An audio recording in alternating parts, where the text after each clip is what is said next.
Bem-vindos à nossa profunda investigação dos maiores escândalos que abalaram a Igreja Católica ao longo dos séculos.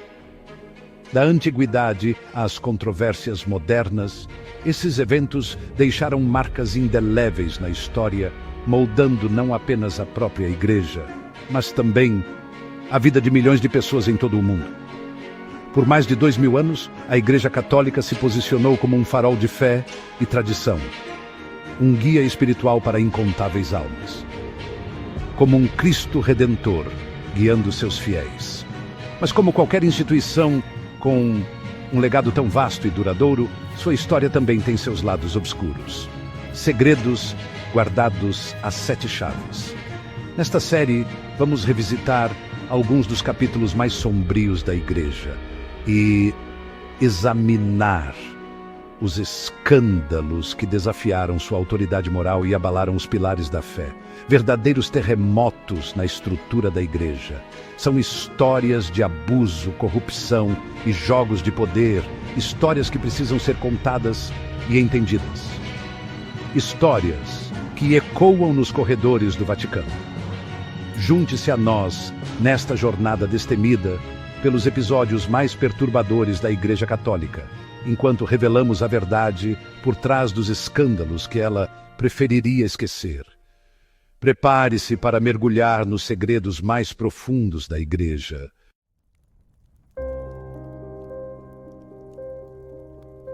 O escândalo mais chocante que abalou a Igreja Católica na história recente é o do abuso sexual sistemático de crianças por membros de seu próprio clero. Essa terrível quebra de confiança, frequentemente perpetrada por aqueles encarregados do bem-estar espiritual dos jovens, deixou inúmeras vítimas traumatizadas e desiludidas. A magnitude desse abuso, que se estende por décadas e continentes, é assustadora. Milhares de casos vieram à tona, expondo uma cultura profundamente enraizada de silêncio e acobertamento que permitiu que esses atos horríveis continuassem sem controle. Lembrando casos como os de Mariana e Arapiraca, que ainda estão frescos na memória de muitos brasileiros. O impacto nas vítimas foi devastador, deixando-as com traumas, vergonha e perda de fé. A reputação da Igreja foi irreparavelmente danificada, sua autoridade moral gravemente comprometida. É como uma sombra pairando sobre toda a instituição. Embora esforços tenham sido feitos nos últimos anos para lidar com o problema e levar os agressores à justiça, as cicatrizes desse escândalo permanecem profundas. Um lembrete brutal da capacidade humana, tanto para o bem extremo quanto para o mal extremo. O caminho para a cura e a reconciliação é longo e árduo, um testemunho da gravidade dos crimes cometidos. Resta a esperança de que a Igreja assuma sua responsabilidade e promova uma mudança real.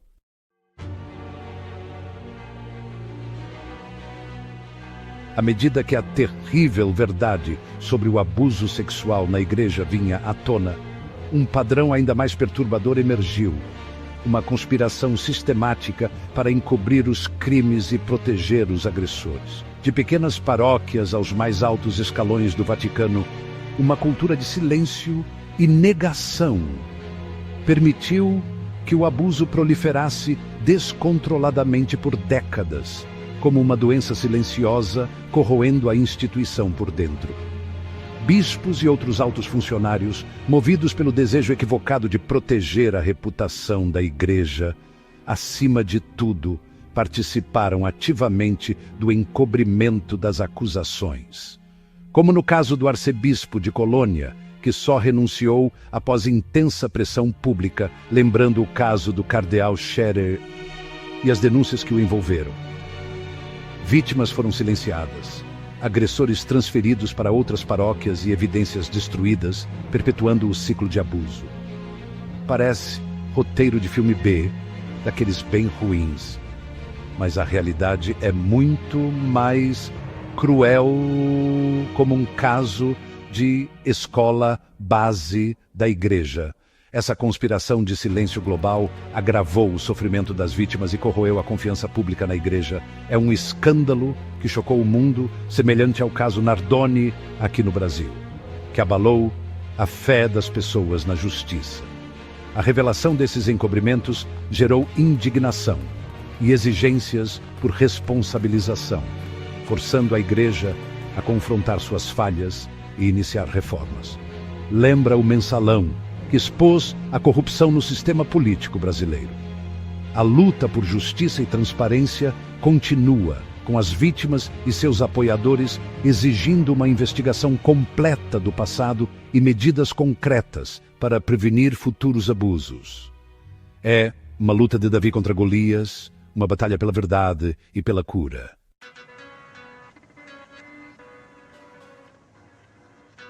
A cidade do Vaticano, um lugar de imenso poder e sigilo.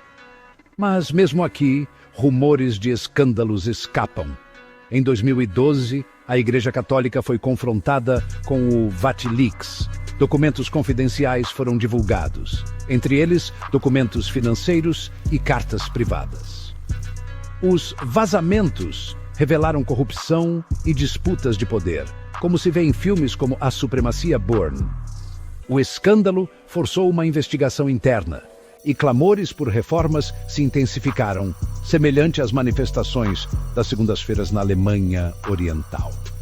A era digital traz segredos à tona.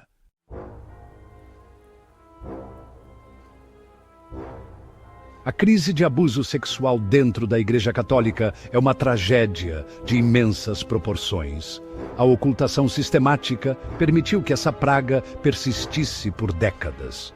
Silêncio, negação e a relutância em envolver as autoridades caracterizaram a resposta da Igreja. Os bispos frequentemente lidavam com as acusações internamente, transferindo os padres ou oferecendo-lhes aconselhamento pastoral. Essa cultura de silêncio permitiu que os agressores continuassem agindo.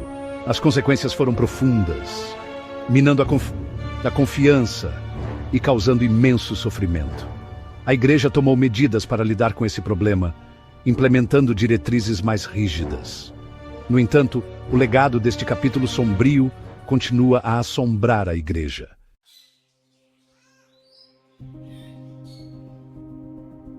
Bem no coração da Europa, aninhada entre colinas verdejantes e os pitorescos canais da Bélgica, encontra-se uma nação com raízes profundas no catolicismo. Mas mesmo nesta terra devota, a Igreja não escapou da praga do abuso sexual.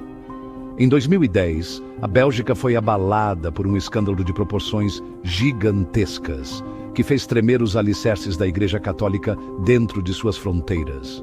Uma comissão recebeu uma quantidade avassaladora de testemunhos. Centenas de vítimas se apresentaram para compartilhar suas histórias estarrecedoras.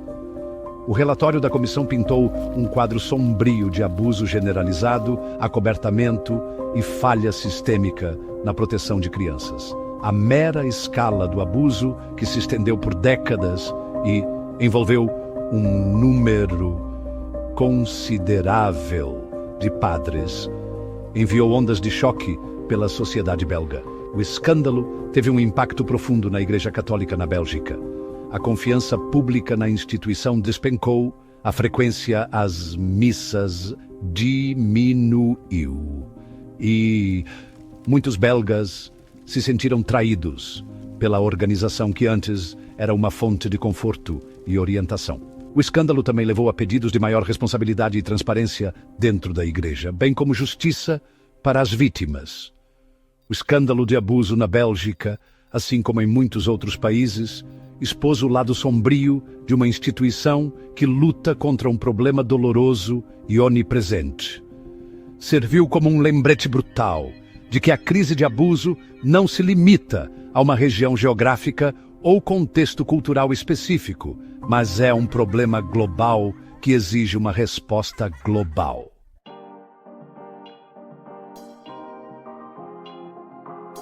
A Igreja Católica, esse farol de esperança, também esteve envolto em trevas. Dos anos 1930 até os anos 1990, uma prática assustadora ocorreu na Espanha.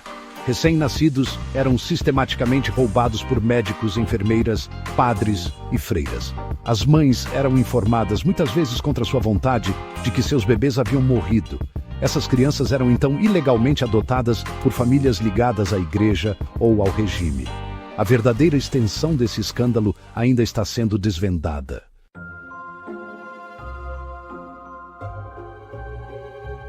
A Igreja Católica se vê repetidamente confrontada com indivíduos que abusam de seu poder e traem a confiança depositada neles. Marcial Maciel, o fundador dos Legionários de Cristo, era um criminoso em série. Ele explorou jovens seminaristas por décadas. Suas vítimas sofreram tormentos psicológicos inimagináveis. O Vaticano, apesar de anos de rumores, reagiu lentamente, como quem empurra com a barriga. Protegido por aliados poderosos, os abusos de Maciel continuaram. Em 2006, o Vaticano finalmente admitiu seus crimes. Os Legionários de Cristo ficaram chocados, confrontados com os pecados de seu fundador. O escândalo destacou a necessidade de proteger pessoas vulneráveis.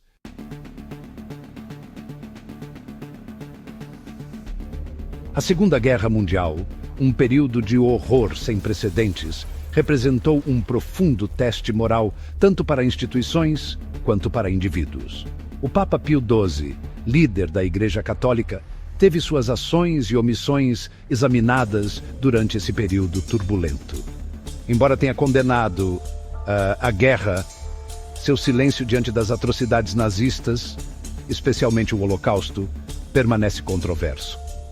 Críticos argumentam que uma postura mais firme poderia ter salvo mais vidas, enquanto seus defensores destacam seus esforços nos bastidores.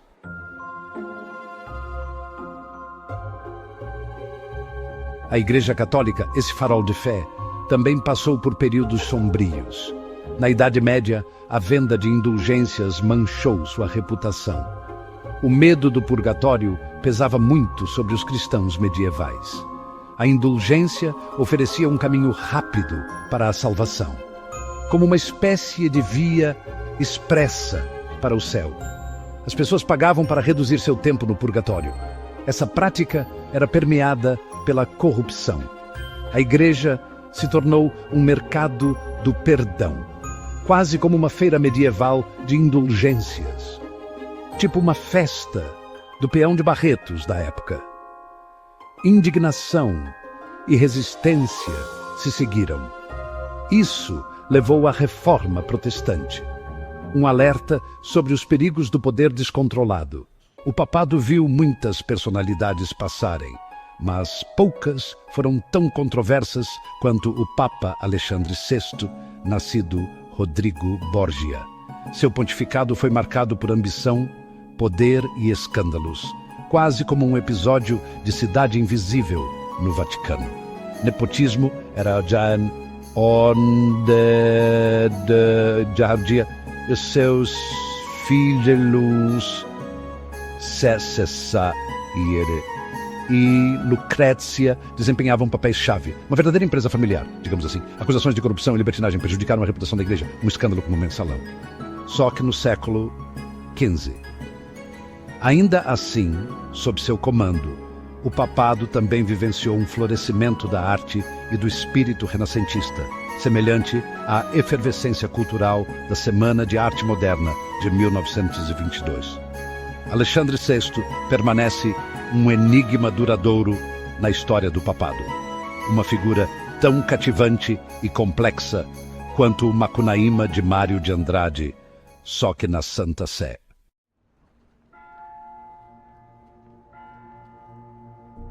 No coração de Roma, uma cidade mergulhada em história e intrigas, ergue-se o Vaticano, o centro espiritual da Igreja Católica. Mas, por trás de seus muros sagrados, uma história sombria se desenrolou. No ano de 964, o Papa João XII foi assassinado, um evento que chocou o papado. Seu pontificado foi marcado por controvérsias e excessos, Digamos que ele era o Neymar do Vaticano, só que sem a habilidade no futebol. Inimigos poderosos conspiraram contra ele, o que levou à sua morte violenta. A verdade permanece obscura, como muitas vezes acontece nos anais da história.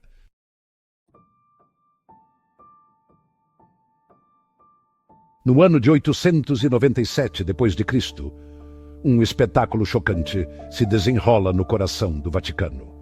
O Papa Estevão VI ordena a exumação de seu predecessor, o Papa Formoso. Formoso, morto há 7 meses, é colocado em um trono, acusado de perjúrio e violação do direito canônico. Este julgamento macabro, conhecido como o Sínodo do Cadáver, tem um desfecho previsível. Formoso é considerado culpado, seu pontificado anulado. Seu corpo é profanado e jogado no rio Tibre.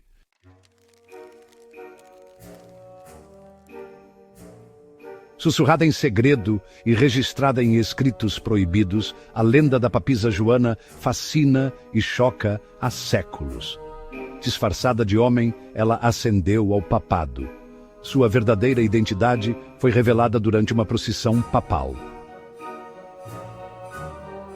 A lenda, provavelmente inventada, reflete medos sociais, como a nossa história do Saci Pererê. Ela permanece um símbolo forte de afirmação feminina e histórias ocultas.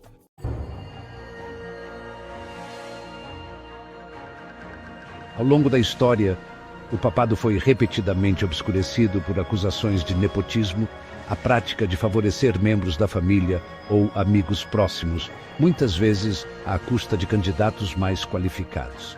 Essa tendência lançou uma sombra sobre a autoridade moral da Igreja. Os papas lutaram para equilibrar os laços familiares com seus deveres sagrados. Dá para dizer que eles ficaram em cima do muro, igual à novela da Globo. A família Borgia é um exemplo notório disso. O Papa Alexandre VI promoveu a fortuna de sua família e nomeou seu filho, Césare cardeal. Tais ações alimentaram acusações de hipocrisia e minaram a credibilidade da Igreja, tipo um escândalo de corrupção na política brasileira.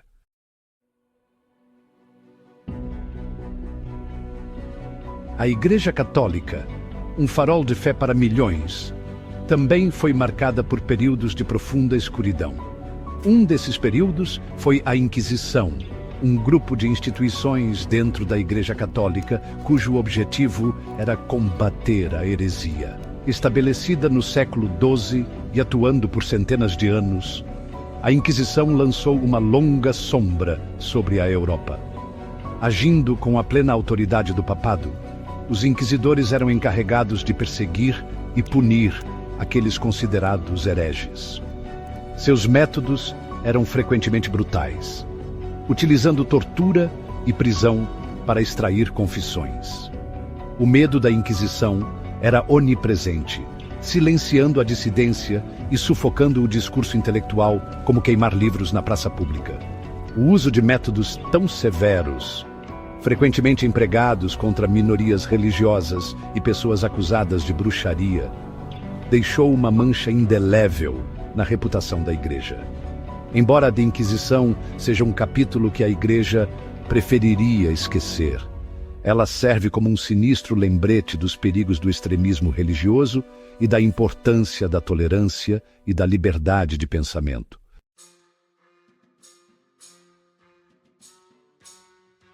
O século XVII viu a Europa no início de uma revolução científica. As observações de Galileu confirmaram o modelo heliocêntrico do universo, desafiando crenças de longa data. Isso o colocou em conflito com a Igreja Católica. Convocado perante a Inquisição Romana, Galileu foi forçado a retratar suas declarações. O caso Galileu continua sendo um lembrete da supressão da pesquisa científica, tipo a história do padre Quevedo queimando livros e perseguindo o conhecimento.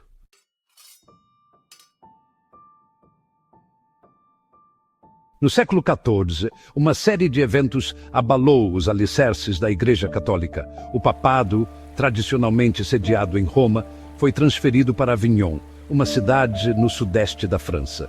Este período, conhecido como o Papado de Avignon, durou quase 70 anos, de 1309 a 1366. Impulsionada por pressões políticas e conflitos na Itália, a mudança para Avignon deveria inicialmente oferecer um porto seguro ao papado. No entanto, essa transferência teve consequências de longo alcance e levou a acusações de corrupção e submissão à coroa francesa. O Papado de Avignon tornou-se uma fonte de grande controvérsia, com muitos questionando a legitimidade dos papas que residiam fora de Roma. Esse período de exílio papal acabou abrindo caminho para o grande cisma do Ocidente, um período turbulento em que papas rivais surgiram, dividindo ainda mais o mundo católico. O Papado de Avignon serve como um lembrete da fragilidade do poder e da profunda influência que as maquinações políticas podem ter mesmo nas instituições mais estabelecidas.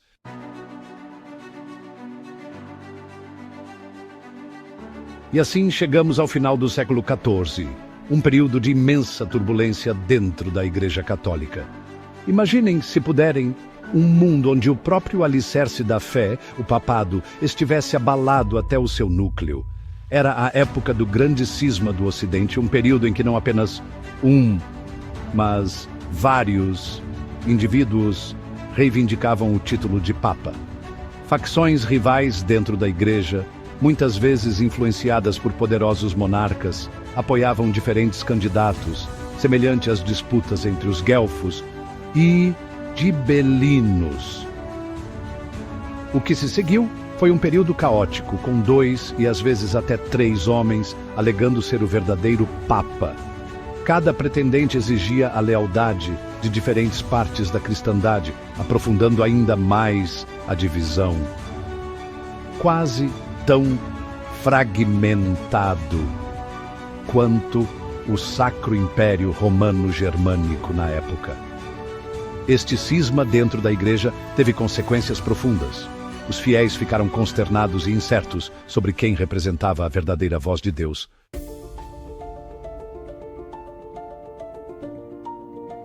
No final do século XI, a cristandade testemunhou o surgimento de um novo fenômeno: as cruzadas.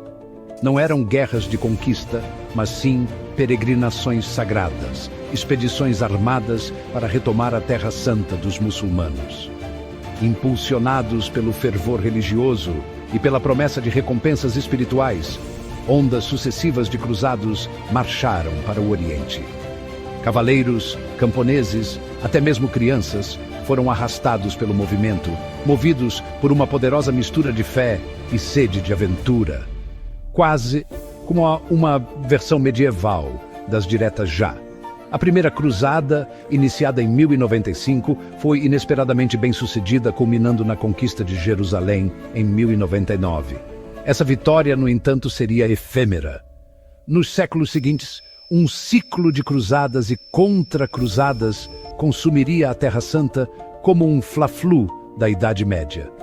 Mas as cruzadas não ficaram isentas de seus aspectos obscuros. A conquista de Jerusalém foi marcada por um massacre da população muçulmana e judaica, um prenúncio sombrio da violência que definiria esses conflitos.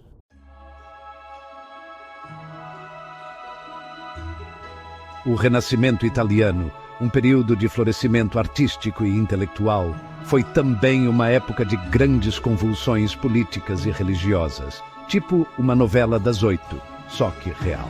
Em 1527, essas tensões culminaram num evento que chocou o mundo cristão: o saque de Roma, o saco de Roma. Um exército reunido pelo imperador do Sacro Império Romano, Carlos V, composto em grande parte por lansquenetes alemães e espanhóis sem pagamento e indisciplinados, invadiu Roma. Imagine só, Esses lansquenetes talvez cantando, marchando pela cidade sagrada, que nem bloco de carnaval, só que bem menos festivo. Em menor número e desvantagem estratégica, os defensores da cidade, incluindo a guarda suíça, foram subjugados. Por 3 dias, a cidade eterna foi palco de uma orgia de violência e pilhagem. Igrejas foram profanadas, palácios saqueados e os cidadãos aterrorizados. O próprio Papa, Clemente VII, teve que se refugiar no castelo de Santo Ângelo. O saque de Roma marcou um ponto de virada nas guerras italianas e deixou uma cicatriz indelével na psique do papado. Serviu como um lembrete brutal da vulnerabilidade até mesmo das cidades mais sagradas, diante da cruel realidade da política de poder.